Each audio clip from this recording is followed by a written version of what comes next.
اعوذ باللہ من الشیطان الرجیم بسم اللہ الرحمن الرحیم سورہ الاحزاب 33ویں سورہ 22واں پارہ سورہ الاحزاب 33ویں سورہ 22واں پارہ اور آیت نمبر ہے 59 آیت نمبر 59 8ویں رکوع کا آغاز ہے یا ایھا النبی قل لازواجک و بناتک آیت 59 سورہ الاحزاب من الشيطان الرجيم أعوذ بالله من الشيطان الرجيم بسم الله الرحمن الرحيم بسم الله الرحمن الرحيم يا أيها النبي قل لأزواجك يا أيها النبي قل لأزواجك وبناتك وبناتك ونساء المؤمنين ونساء المؤمنين يدنين عليهن من جلابيبهن جلابيبهم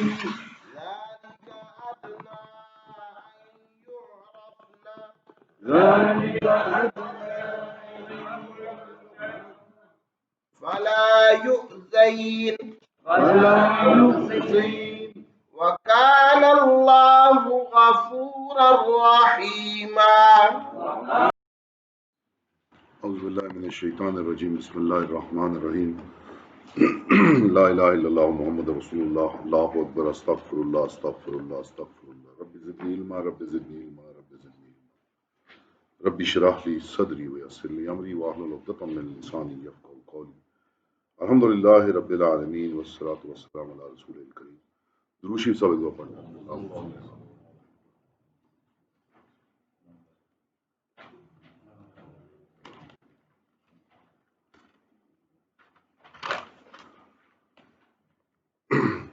اعوذ باللہ من الشیطان الرجیم ہم سورہ الاحزاب میں اختتام کے نزدیک پہنچ رہے ہیں. آپ جانتے ہیں کہ جو گھر کے قوانین معاشرے کے قوانین ان سب کے اوپر بات ہوئی اور یہاں سے جو ہے جو قانون لاگو ہو رہے ہیں وہ سب سے پہلے اللہ تعالیٰ نے فرمایا کہ نبی پاک صلی اللہ علیہ وسلم اپنے گھر پہ لاگو کریں وہاں سے معاملہ شروع کریں اور یہ ہے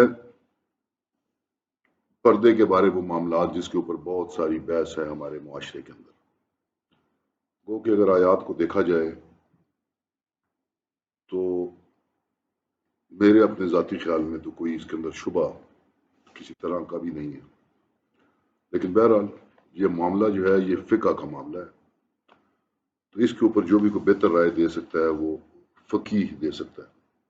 ہم صرف قرآن اور زبان کے حوالے سے بات کریں گے باقی اس کی کوئی تفصیل اگر کوئی پتہ کرنا چاہے تو وہ فقیہ سے پتہ کرے. اعوذ باللہ من الشیطان الرجیم اے نبی پاک صلی اللہ علیہ وسلم کہہ دیجیے اپنی عورتوں کو اور اپنی بیٹیوں کو وَالنِّسَاءِ الْمُؤْمِنِينَ یہ میں نے آپ سے پہلے عرض کیا تھا کہ کوئی یہ جو باتیں اکثر کی جاتی ہیں کہ جی یہ احکامات جو ہیں یہ احکامات نبی پاک صلی اللہ علیہ وسلم کی ازواج کے ساتھ ہیں اس کی میں نے دو باتیں آپ کو بتائی تھیں. ایک تو بات یہ کہ کیا شیطان کا عمل دخل ازواج المومنین پہ مطلب نبی پاک صلی اللہ علیہ وسلم کی ازواج پہ زیادہ ہے یا ازواج المومنین جو عام لوگوں کی بیویوں ان پہ زیادہ ہے عام عورتوں پہ زیادہ ہے. تو اگر نبی کی بیویوں کو کہا جا رہا ہے کہ آپ یہ احتیاط ہیں تو پھر عام عورتوں کے لیے تو اور زیادہ اس سے زیادہ کئی گنا زیادہ احتیاط ہونی چاہیے. ایک میری اپنی ذاتی رائے یہ اور دوسری بات یہ کہ وہ رول ماڈلز ہیں مسلمان عورتوں کے لیے. میں نے آپ سے پہلے عرض کیا تھا کہ نبی پاک صلی اللہ علیہ وسلم ہر کام اور ہر چیز میں انسانوں کے لیے رول ماڈل ہیں انسانوں کے لیے صرف مسلمانوں کے لیے نہیں. ایک لیڈر کے طور پہ ایک پیغمبر کے طور پہ ایک خامد کے طور پہ ایک دوست کے طور پہ ایک جنگی کمانڈر کے طور پہ ایک اکانومی کے ایکسپرٹ کے طور پہ ہر چیز میں نبی پاک صلی اللہ علیہ وسلم رول ماڈل ہیں. ایک کام جو ہے وہ پیغمبر نہیں کر سکتے اور وہ یہ ہے کہ ایک عورت کے رول میں وہ رول ماڈلنگ نہیں کر سکتے. اس کے لیے امہات المومنین کو سامنے کیا گیا. یہ پہلی ساری گفتگو ہم پہلے کر چکے ہیں. تو یہاں پہ دوسرا آپ دیکھیں یہاں بڑی واضح بات نساء المومنین اور مومنوں کی عورتوں یدنین میں اس کو ایسا توڑ توڑ کے کروں گا تاکہ آپ کو لغت کے حوالے سے ایک بات بڑی واضح ہو جائے. یدنینا نزدیک لے کے آنا، اس طریقے سے نزدیک لے کے آنا کہ وہ اوپر ڈراپ کر جائے. ادنا سے یدنینا اس طرح لے کر آئیں کہ وہ اوپر ڈراپ کر جائیں. علیہن ان کے اوپر، من جلابیبہن ان کے جلباب. یہاں پہ حجاب اللہ تعالیٰ نے لفظ استعمال نہیں فرمایا، یہاں پہ اللہ تعالیٰ نے لفظ استعمال فرمایا جلباب. اللہ تعالیٰ نے خمار لفظ بھی نہیں استعمال فرمایا. جلباب ایک بڑی چادر آپ کہہ لیں، بہت بڑی چادر، ٹائٹ بھی نہیں ہو سکتی تاکہ اس نے اوپر گرنا ہے، وہ جسم کے ساتھ ٹائٹ نہیں ہو سکتی کہ وہ اپنے اوپر گرا لیں. بڑی چادریں. اور پھر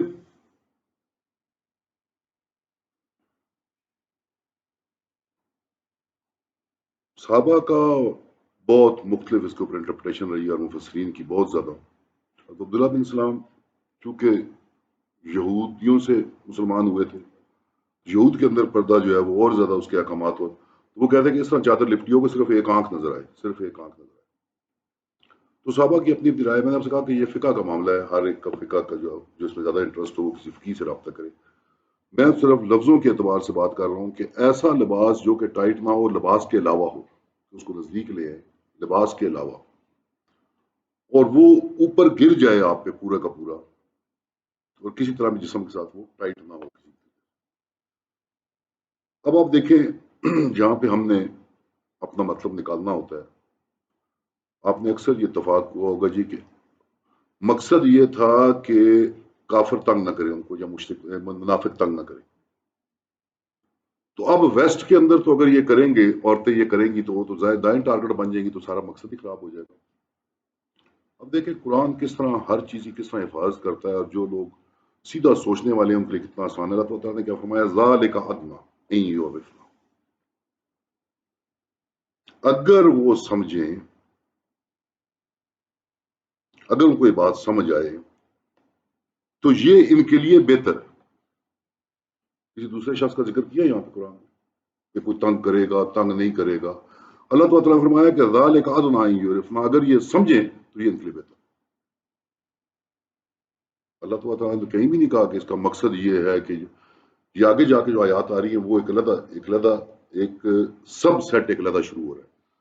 اس آیت کے اندر جہاں پہ اللہ تعالیٰ نے بات فرمائی، جہاں پہ اللہ تعالیٰ نے فرمایا کہ ذالک ادنیٰ ان یعرفن، اگر یہ سمجھیں تو یہ ان کے لیے بہتر ہے، ان کے نزدیک بہتر چیز ہے. اب یہ روحانیت کے لیے بہتر ہے، پروٹیکشن کے لیے بہتر ہے. قرآن نے صرف اتنی بات کی ہے کہ یہ ان کے لیے بہتر ہے. ذالک ادنیٰ ان یعرفن، اس طرح پردہ کرنا ان کے لیے بہتر ہے اگر یہ سمجھے. فلا یؤذن، فاصلے کے ساتھ پھر فرمایا لا یؤذن، اور پھر یہ کہ ان کو تنگ نہیں کیا جائے گا، ستایا نہیں جائے گا. یہ عمل کرنا ان کے لیے بہتر ہے، اور پھر یہ کہ ان کو ستایا نہیں جائے گا. وکان اللہ غفور الرحیم، اور اللہ تعالیٰ ہمیشہ سے بخشنے والا، بڑا مہربان. امید ہے کہ موٹی موٹی چیز آپ کے ذہن میں کلیئر ہو گئی ہوگی. باقی جو بھی فقہ کے معاملے میں جو بھی اس میں دیکھنا چاہے وہ فقہ کی سے بات کر سکتے ہیں. کبھی باز نہ آئے منافق، ینتہی رکے، ینتہی انتہا ہو جانا، رک جانا.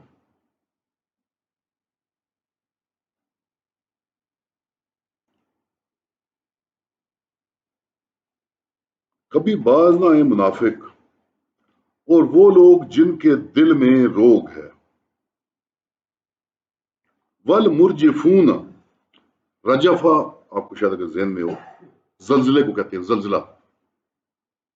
وہ لوگ جو زلزلہ پیدا کرنا چاہتے ہیں فی المدینہ تھی، مدینہ کے اندر، یعنی کہ اس شہر کے اندر، کسی شہر کے اندر یا خاص شہر کے اندر یا مدینہ کے اندر، منافق لوگ یا جن کے دل میں روگ ہے، یا وہ جو زلزلہ پیدا کرنا چاہتے ہیں. زلزلے سے مراد یہ کہ عورتوں کے، شریف عورتوں کے بارے میں لاجانی بکواس گفتگو کرنا چاہتے ہیں، جھوٹی افواہیں اڑانا چاہتے ہیں، معاشرے کے اندر ایک زلزلہ پیدا کرنا چاہتے ہیں.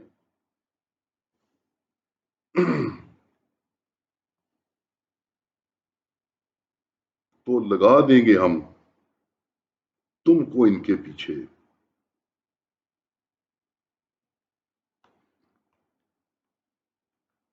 پھر نہ رہنے پائیں گے تیرے ساتھ اس شہر میں مگر تھوڑے دن. کہ جو مسلمان عورتوں کے پیچھے لگیں گے، افواہیں اڑائیں گے، باتیں کریں گے، تو نبی پاک صلی اللہ علیہ وسلم ہم آپ کو ان کے پیچھے لگا دیں گے کہ وہ اس شہر میں رہ نہ سکے.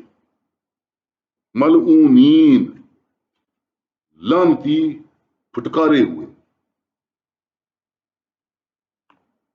اینما سکفو، جہاں تم ان کو پاؤ، اخذو، ان کو پکڑو، وقتلوا تقتیلا، اور ان کو رتھلیسلی قتل کر دو. یہ ہے مسلمان معاشرے کے اندر عورتوں کی حفاظت کا سسٹم.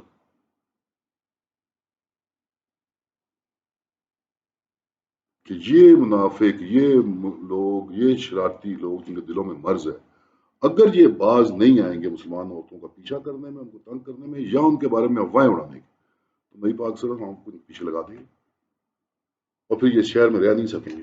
اور جہاں ہوں گے وہاں ان کو آپ پکڑیں گے. وَقُتِّلُوا تَقْتِيلًا، آپ ان کو رتھلیسلی قتل کریں گے، عام قتل نہیں کریں گے. کیا کہیں گے جی؟ رتھلیس قتل کو تشدد کے ساتھ قتل کریں گے، تو بہیمانہ قتل کریں گے ان کو.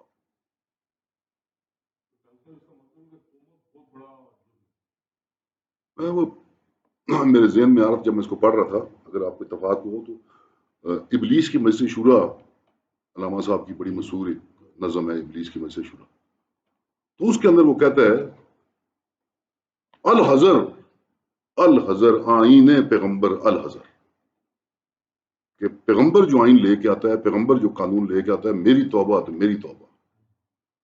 حافظ ناموس زن، اس آئین کا بنیادی حصہ عورت کی حفاظت ہے. مرد آزما، مرد آفری، مردوں کو آزمانے والا، اور مرد آفرے، مرد تیار کرنے والا. یہ وہ چھوٹا سا قطع اس کے اندر. مسلم معاشرے کے اندر عورت شرم و حیا، حمیت، اس کا بہت بڑا مقام، بہت بڑا مقام.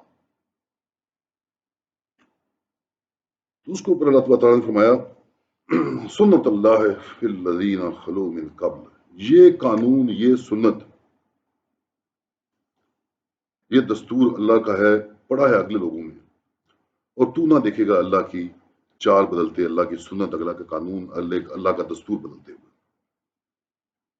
یہ ہمیشہ سے اللہ کا دستور ہے، جہاں پہ اللہ تعالیٰ اپنی شریعت جو ہے اس کو شروع فرماتے ہیں، مضبوط کرتے جاتے ہیں. لوگ پوچھتے ہیں تجھ سے قیامت کو، تو کیا اس کی خبر اللہ ہی پاس ہے، اور تو کیا جانے شاید وہ گھڑی پاس ہی. اب یہ دیکھیں کہ ساتھ ہی قیامت کا ذکر کیوں آ گیا. اس کی دو وجوہات. ایمان کے جتنے بھی، عمل کے جتنے بھی معاملات ہیں، عمل کے، عمل آپ کا تب بدلے گا، علم تو آپ کے پاس آ گیا، پتہ تو آپ کو لگ گیا. عمل تب آپ کا بدلے گا جب آپ کو قیامت کا خوف ہوگا. آپ میں ارجنسی تب پیدا ہوگی. ارجنسی کو کیا کہیں گے؟ جلدیاں آپ کو تب لگیں گی، جلدیاں. اور پھر اللہ تعالیٰ فرماتا ہے کہ انما علمها عند اللہ، اس کا علم تو اللہ کے پاس ہے. وما یدریک، اور تم کو لعل الساعة تکون قریبا، ہو سکتا ہے بالکل نزدیک، بالکل پاس ہی کھڑی ہوئی. یعنی کہ وار فوٹنگ کے اوپر جلدی سے جلدی اپنا عمل تبدیل کرو. اور پھر ہر فرد کی قیامت تو اس کی موت ہے، جب آ جائے. اور موت کے آنے کا وقت تو کسی کو پتہ نہیں.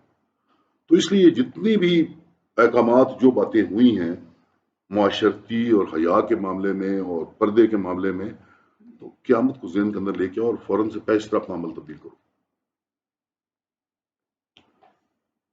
بے شک اللہ نے پھٹکارا ہے منکروں کو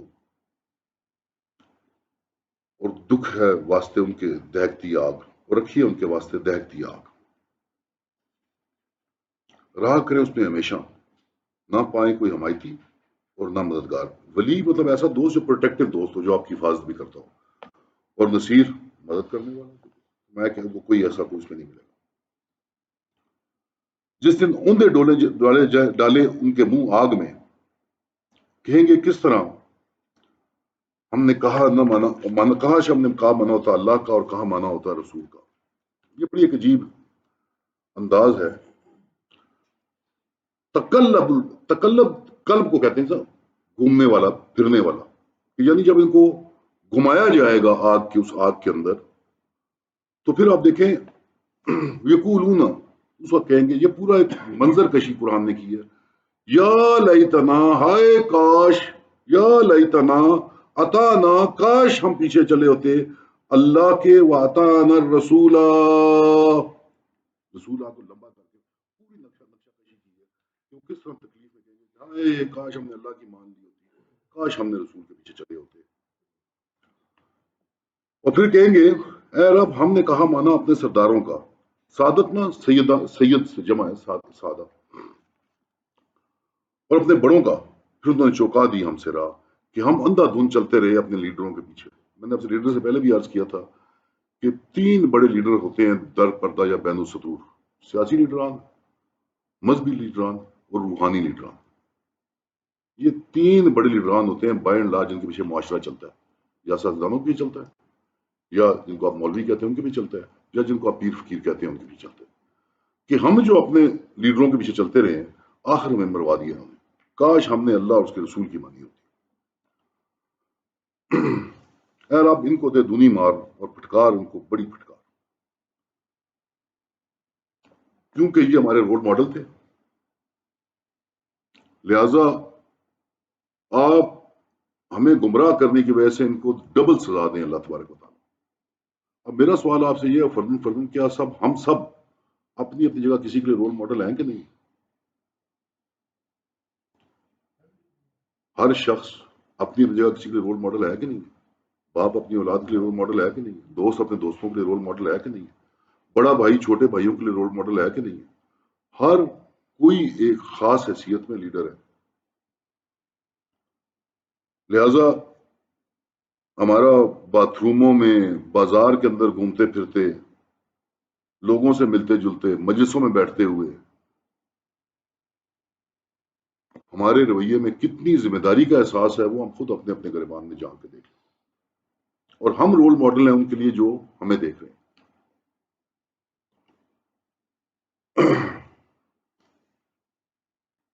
اے ایمان والو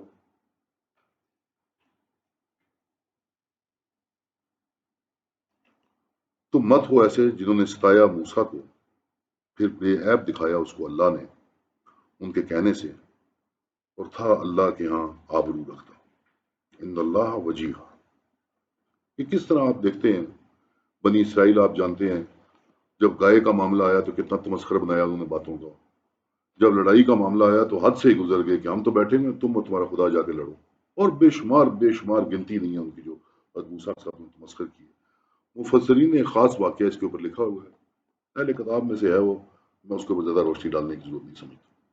اللہ تعالیٰ نے فرمایا کہ جس طرح وہ موٹی بات یہ ہے کہ ان کو احکامات ہوئے اور وہ احکامات نہ مان کے اپنے پیغمبر کو تکلیف پہنچاتے تھے. تم ایسے مت ہو جانا. آزو موسیٰ کہ جس طرح وہ اپنے پیغمبر کو تکلیف پہنچاتے تھے تم اس طرح مت ہو جانا. یعنی کہ جو باتیں تمہیں بتائی جا رہی ہیں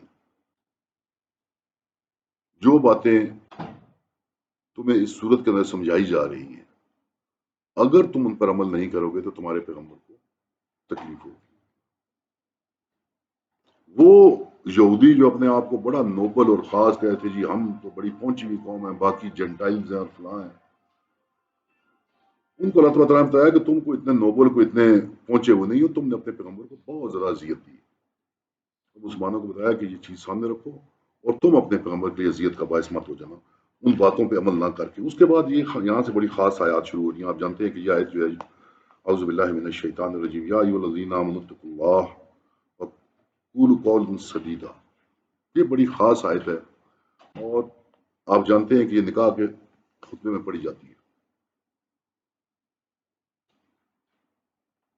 ویسے تو جہاں پہ بھی ہمیں کوئی بات سمجھ آ جائے، دین کی قرآن کی حکمت سمجھ آ جائے تو معاملہ بڑا آسان ہو جائے۔ سدیدہ کا مادہ ہے صد۔ صد کہتے ہیں پروٹیکٹیو یا پریونٹیو، حفاظت کرنے والی دیوار یا روکنے والی دیوار، صد کھڑی کر دینا، دیوار کھڑی کر دینا۔ دوسرا سداد کہتے ہیں ایسا مسئلہ، دیوار کے ساتھ ایک مسئلہ پیش آیا ہوا ہے کہ جب تک آپ اس کے اندر کو پلگ نہیں ٹھوکیں گے وہ مسئلہ حل نہ ہو۔ یعنی کہ آپ یہ کہہ لیں ایسی بات کہ جو حفاظت کرے معاملے کے اور بات کے بگڑنے سے اور معاملے کے حل کرنے کے لیے مدد کرے۔ اور چونکہ مضمون چل رہا ہے گھر کا، فیملیز کا، شادیوں کا، نکاح کا، خاص طور پر اس پر رکھا گیا، اللہ تعالیٰ فرماتا ہے کہ اے لوگوں جو ایمان لے کر آئے ہو، اللہ کا تقوی اختیار کرو، اللہ کا احساس، اللہ کا خوف ذہن میں رکھو، وقولوا قولا سدیدا، اور بات کرو سدید، ذو معنی، ادھوری باتیں مت کرو آپس میں، جو صاف مطلب دینے والی واضح بات ہو وہ کیا کرو۔ اب ذرا ہم اپنی فیملی لائف میں ذرا سوچیں، ہم یہاں سے گھر جاتے ہیں، ہمارا موڈ آف ہوا ہوتا ہے، ہم کبھی مکمل بات کرتے ہیں، کبھی ادھوری بات کرتے ہیں، اگلے پہ چھوڑتے ہیں تو سمجھ جاویں یار نا۔ جھگڑا شروع یہاں سے ہوتا ہے تو یہ سمجھ آ جانی چاہیے تھی نا، بھائی کس طرح سمجھ آ جانی چاہیے تھی، آپ نے تو بات کی نہیں۔ اللہ کہتا ہے قولوا سدیدا، بالکل واضح بات کرو، نہ زمانی بات کرو کہ جس کے دو مطلب نکالے جا سکے، نہ ادھوری بات کرو کہ اگلا کنفیوز ہو جائے کہ پتہ نہیں آپ کیا کہنا چاہ رہے تھے۔ اور آپ دیکھیں کہ میاں بیوی کے اندر، گھروں کے اندر کنفیوزنگ کمیونیکیشن اور زمانی کمیونیکیشن کتنے بڑے بڑے فتنے پیدا کر دیتی ہے۔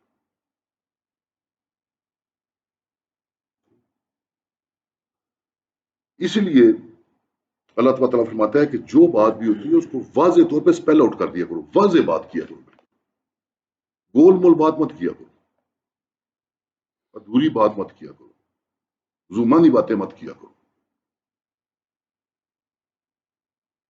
بیوی پوچھ رہی ہے جی کھانا کھانا ہے، آپ آگے سے کہہ رہے ہیں پتہ ہی ہے نا آپ کو، اب پتہ ہی ہے نا آپ کو، یہ کیا جواب ہے؟ آپ کا کام بتانا جی یا کھانا ہے یا نہیں کھانا، یا آدھے گھنٹے بعد کھاؤں گا، جو بھی بات ہے اس کو بنیاد بنایا اللہ تبارک تعالیٰ نے گھر کے ماحول کے لیے، وقولوا قولا سدیدا، بالکل کٹی ہوئی سیدھی دیوار کی طرح بات کیا کرو جس کے اندر کوئی کنفیوژن نہ آ سکے اور جس سے مسئلے حل ہوں بجائے مسئلے بگڑنے کے۔ اور اس کو نکاح کے خاص طور پر خطبے میں رکھا گیا۔ لیکن آپ دیکھیں کہ ہم نکاح کا خطبہ پڑھتے ہیں، ہم نے کبھی یہ غور نہیں کیا کہ اللہ حکم کیا دے رہا ہے۔ اس کانٹریکٹ کے، اس رشتے کے شروع ہونے سے پہلے اللہ کہہ رہا ہے کہ واضح صاف باتیں کیا کرو، اگلے کی عقل پہ نہ چھوڑ دو، وہاں سے فتنے اور وہاں سے جھگڑے شروع ہوتے ہیں۔ اور جب تم یہ کرو گے اس کے بعد دیکھیں کتنی خوبصورت بات ہے،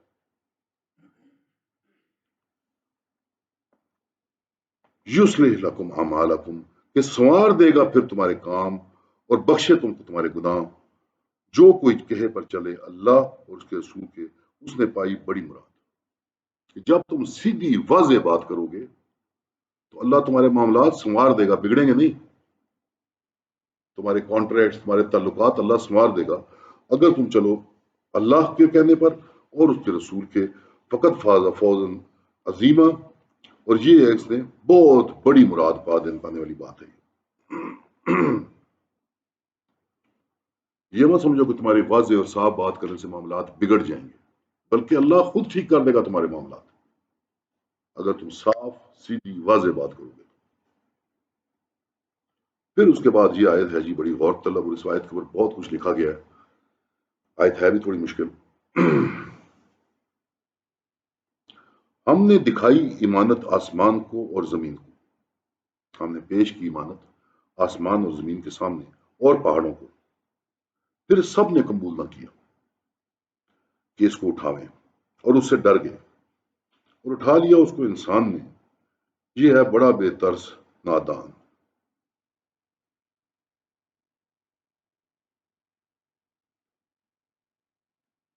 زیادہ تر لوگ اس طرف گئے ہیں کہ یہ امانت جو ہے اس کی تصویر کشی بھی اس طرح ہو رہی ہے۔ امانتیں کہاں رکھی جاتی ہیں؟ محفوظ جگہ پر رکھی جاتی ہیں، محفوظ جگہ پر رکھی جاتی ہیں، جہاں مطلب سیف میں رکھتے ہیں یا کسی جگہ رکھتے ہیں۔ تو یہ امانت جو ہے، جو گئے ہیں اس طرف کہ یہ امانت روح ہے، فیصلہ کرنے کا اختیار، جس کو آپ عاقل کہتے ہیں، روح جن کے اندر موجود ہے۔ غیر عاقل میں روح موجود نہیں ہے، عاقل کے اندر روح موجود ہے، فیصلہ کرنے کا اختیار۔ تو رکھی کہاں پہ گئی ہے؟ دل کے اندر، سیف کے اندر رکھی گئی۔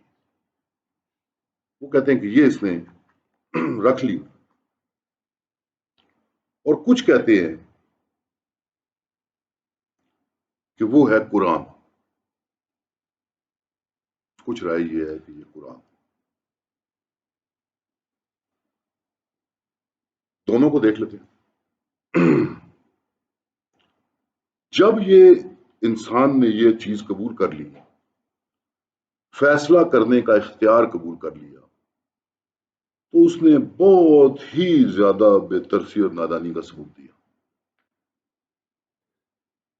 میں نے آپ سے پہلے بھی عرض کی تھی کہ اللہ تبارک تعالیٰ مثال کے طور پہ پوری مخلوقات کو کہتا ہے کہ جی میں تمہیں جنت میں بھیج دوں، جاؤ دنیا میں کچھ دن رہو، کچھ کام کاج کرو، میں تمہیں جنت میں مثال دے رہا ہوں۔ حضرت انسان نے کہا کہ جی مجھے خالی جنت نہیں چاہیے، مجھے جنت کے اوپر درجے چاہیے، اوپر درجے میں جانا ہے۔ اللہ نے کہا ٹھیک ہے، پھر اختیار تمہارا ہے، میں اختیار تمہیں دے دوں، محنت کرو، اوپر درجے میں چلے جاؤ۔ یہ ہے نادانی اور بیوقوفی جو حضرت انسان نے اپنے گلے ڈالی، جو کہ پہاڑ آسمان زمین کوئی چیز نہیں اٹھا سکے، کہ اپنا اختیار جو ہے وہ استعمال کرنا۔ پھر اگر ہم اس کو قرآن کے طور پہ دیکھیں، آپ دیکھ لیں کہ ہم سارے سب اپنے اپنے گریبان میں جان کے دیکھ لیں، ہم قرآن پڑھ رہے ہوں یا قرآن کی کوئی صورت پڑھ رہے ہوں، اپنی مصروفیت بھی لگی ہوئی ہے، ٹی وی بھی دیکھ رہے ہیں، سب کام چل رہے ہیں، کوئی حضرت انسان کو فرق نہیں پڑ رہا قرآن کا، قرآن کے وزن کا۔ جبکہ اللہ تعالیٰ فرماتا ہے کہ یہ پہاڑ پہ اترتا تو پہاڑ ریزہ ریزہ ہو جاتے ہیں۔ تو حضرت انسان کا دل جو ہے وہ پہاڑ سے زیادہ سخت ہوا ہے کہ قرآن بھی پڑھی جا رہا ہے، ساتھ باقی معاملات بھی کیے جا رہے ہیں، تسبیحاں بھی پڑھائی جا رہے ہیں، ٹی وی گانے بجانے بھی سن رہے ہیں، سارے کام کاج، پہاڑ سے زیادہ سخت دل ہوئے ہیں کہ چورا چورا نہیں ہو رہے۔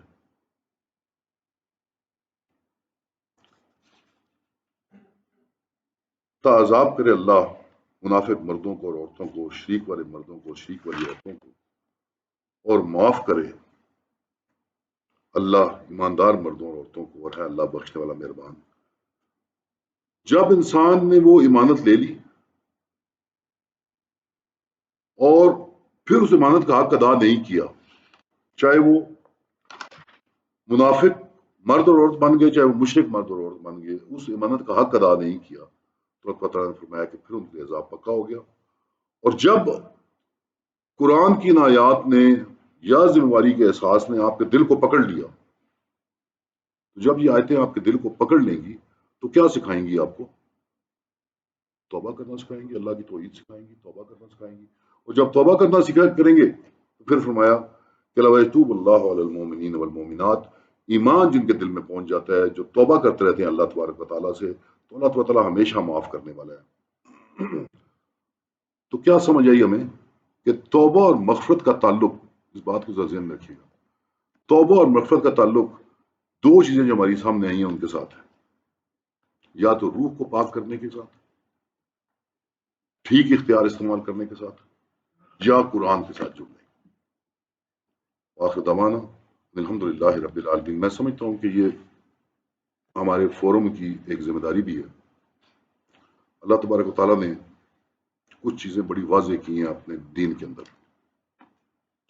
ایک تو عطا فرمایا کہ اللہ اور اس کے رسول کے دشمنوں کو اپنا دوست مت بناؤ، بڑا واضح حکم ہے کہ اللہ اور اس کے رسول کے دشمنوں کو اپنا دوست مت بناؤ۔ اور دوسرا اللہ تعالیٰ نے فرمایا کہ تمہارے لیے اللہ بہت کافی ہے، حسبنا اللہ و نعم الوکیل۔ جو بھی اللہ کے دشمنوں کے ساتھ آسانیاں اس ملک میں ہو رہی ہیں، میں اپنی ذاتی حیثیت میں اور اس فورم کی حیثیت میں ان پہ اعتراض اور ان کا اختلاف ان سے کرتا ہوں، چاہے وہ کسی مندر کی تعمیر سرکاری زمین پہ ہو، چاہے وہ ان کو تبلیغ کی اجازت ہو، اور ان تمام اقدام سے اپنے آپ کو اللہ کو گواہ رکھ کے مبرہ کرتا ہوں کہ ہمیں اللہ بہت کافی ہے، حسبنا اللہ و نعم الوکیل۔ ہمیں اللہ کے کسی دشمن کے ساتھ دوستی کرنے کی کوئی چاہت نہیں۔ وآخر دعوانا الحمدللہ رب العالمین۔ آمین الحمد للہ رب العالمین والصلاة والسلام على سيد الأنبياء ربنا ظلمنا أنفسنا وإن لم تغفر لنا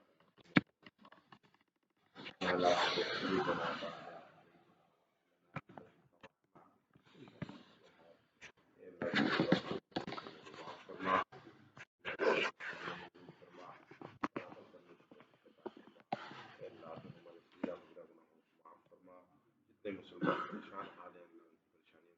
بعد جتنے مسلمان بیمار ہیں بالخصوص ڈاکٹر صاحب کی اعضاء غالب کورونا کے مرض میں مبتلا ہوئے، ان کی خصوصی طور پہ دعا فرمائے اللہ انہیں صحت کاملہ عاجلہ مصبرہ نصیب فرما۔ اور بھی ہمارے جو مسلمان بھائی اس کورونا کے مرض میں مبتلا ہیں یا اور کوئی روحانی جسمانی بیماری میں مبتلا ہیں، گھروں میں اسپتالوں میں، اللہ ان کو شفاء کاملہ عاجلہ مصبرہ نصیب فرما۔ جتنے مسلمان وفات پا گئے اللہ ان کے سغائر کبائر کو معاف فرما، قبر کے مناظر کو آسان فرما، انہیں جنت الفردوس میں اعلیٰ مقام عطا فرما۔ اے اللہ جن لوگوں نے دعاؤں کے لیے کہا یا چاہا ہے، اللہ ان کی دلی مرادوں کو پورا فرما، مشکلات کو حل فرما، آسانیاں پیدا فرما۔ اے اللہ تو ہمیں موت کی تیاری کرنے کی توفیق عطا فرما، ہمارا آخری وقت ہو تو ہماری زبانوں پر جاری فرما، لا الہ الا اللہ محمد رسول اللہ صلی اللہ تعالی علی رسول محمد وعلی آلہ وصحبہ اجمعین۔